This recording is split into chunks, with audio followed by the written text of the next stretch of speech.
Paknya Nizam, suami. Jadi diantisipasi jangan sampai ada laporan balik, Pak. Jadi mungkin Kapolres nanti mengantisipasi supaya yang laporan balik itu dibelakangkan dulu, Pak, supaya ini biar dikedepankan Jangan dulu. dibelakangkan, ditolak. Ditolak. Ya, Karena kebanyakan itu laporan balik pasti akan dilakukan. Nah, itu seharusnya disingkirkan saja gitu. Nggak ada. Nah, yang kedua saya mau menambahkan, Pak, karena memang betul informasi dari Bu Lisna sendiri, karena semasa dahulu dia juga menjadi korban KDRT dari suaminya, dan juga ternyata di istri-istri yang lain juga mengalami hal yang sama. Jadi saya sepakat, Pak, ini sepertinya pengembangannya memang harus segera dilakukan terhadap orang tua kandung ayahnya. Makasih. Ya, Pak Kapolres. Tambahan yang mulia. Sebentar, Pak. Oh, siap. Jadi terkait nanti kalau ada yang mau laporan balik, tolak dulu, Pak. Nggak bisa, Pak. Ini masih berjalan kok, gitu kan ya.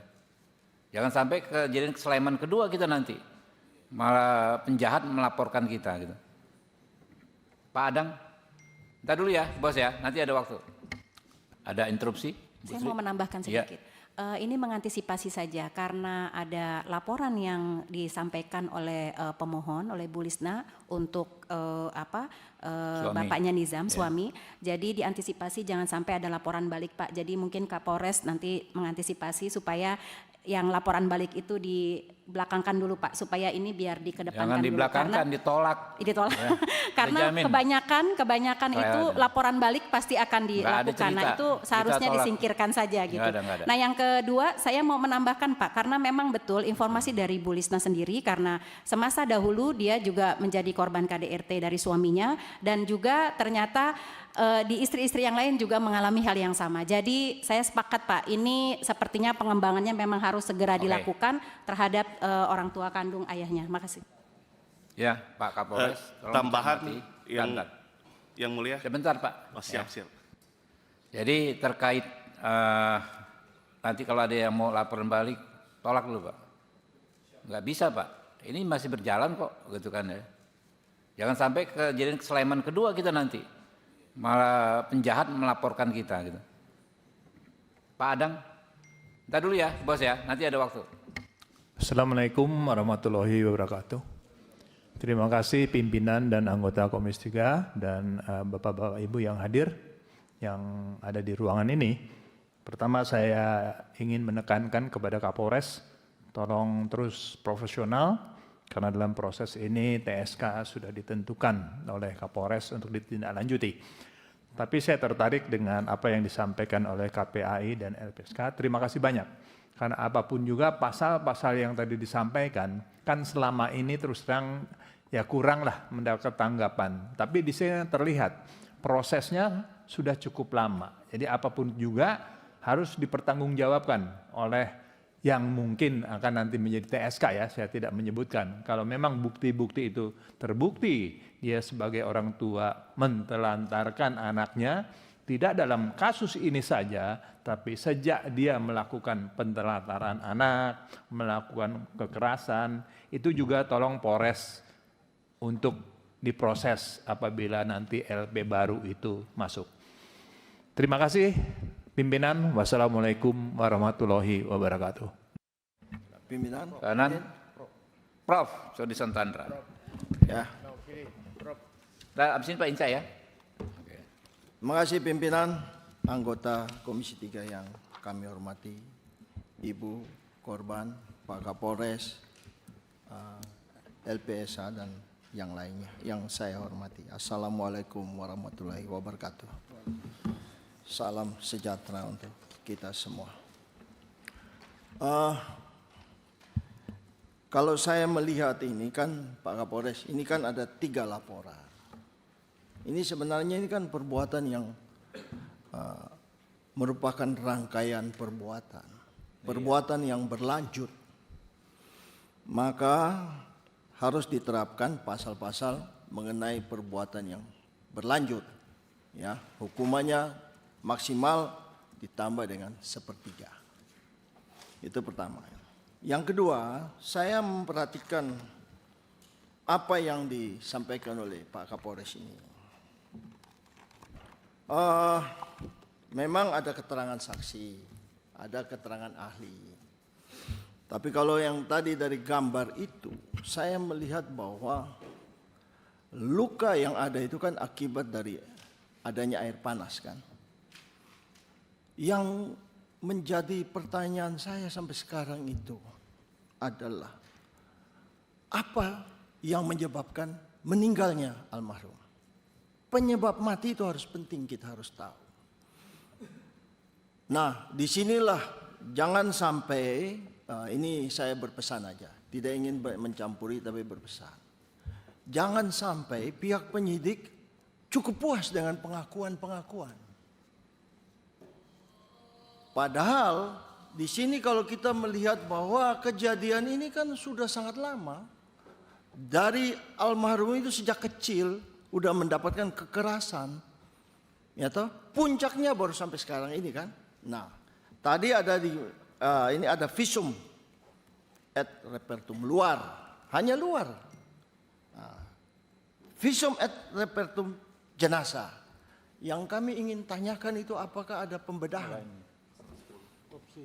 Otopsi. Karena kalau saya melihat keterangan yang ada ini, masuk tanggal 19 pada pukul berapa itu? Dan kemudian pada pukul 4 sore kalau nggak salah meninggal. Tanya masih sadar, bisa jawab. Ada yang merekam kan begitu. Pertanyaannya, meninggalnya karena apa? Ya kan? Akibat dia meninggal itu penyebabnya apa? Nah itu tolong ditelusuri. Kalau saya melihat ini, ya ada mengaku ya memang ibu sering mukul.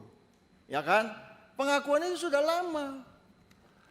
Dan tidak bisa menjadi suatu alat bukti untuk meyakinkan hakim. Maka kami berpesan ini agar benar-benar, ini kalau kami melihat ini Pak Kapolres, ini juga menjadi pelajaran bagi kita semua bahwa kalau ada terjadi kejahatan-kejahatan, bagi saya ini kejahatan yang sangat serius. Sangat serius. Ini merupakan puncak dari gunung es saja. Yang kalau kita tidak segera menangani ini dengan serius, ya terjadi di mana-mana. Ya mohon maaf aja, ya di desa-desa yang terpencil, ibu, keluarga, ya banyak yang nggak paham hukum. Bagi mereka itu kalau dipukuli suami biasa. Bagi anak-anak kalau digebukin sama orang tua, ditendang, bahkan patah-patah biasa itu. Terima itu. Kita justru harus memberikan pelajaran yang serius bagi seluruh masyarakat Indonesia. Agar kasus seperti ini, menurut kami trauma, menurut saya ini ya sangat menyedihkan. Sangat menyedihkan. Nah, berikutnya agar menjadi perhatian. Kalau terjadi kekerasan rumah tangga, kekerasan terhadap anak, mohon jangan ada restoratif justice. Mohon jangan. Karena kejahatan itu selalu berulang. Betul enggak Ibu ya?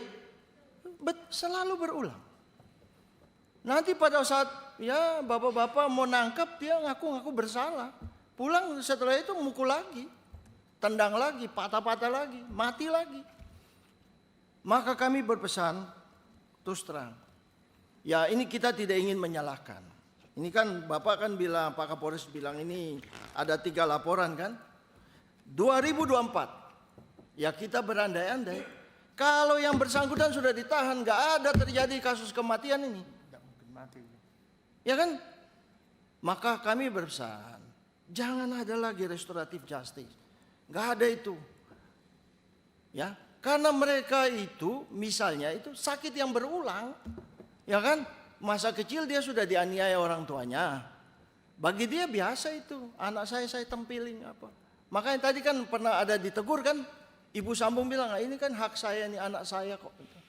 Bagi dia memukuli itu biasa. Nah inilah yang kami ingin untuk sedikit berpesan. Moga-moga ini ya, Pak Samian ini saya kenal baik ini beliau ini. Dan beliau ini seorang profesional. Tolonglah Pak. Ya, ada banyak anak Indonesia yang sekarang bergantung kepada Bapak. Terapkan itu yang namanya perbuatan berlanjut ya, Vorgesette Handlingen itu. Perbuatan ini adalah rangkaian perbuatan maksimal ditambah sepertiga.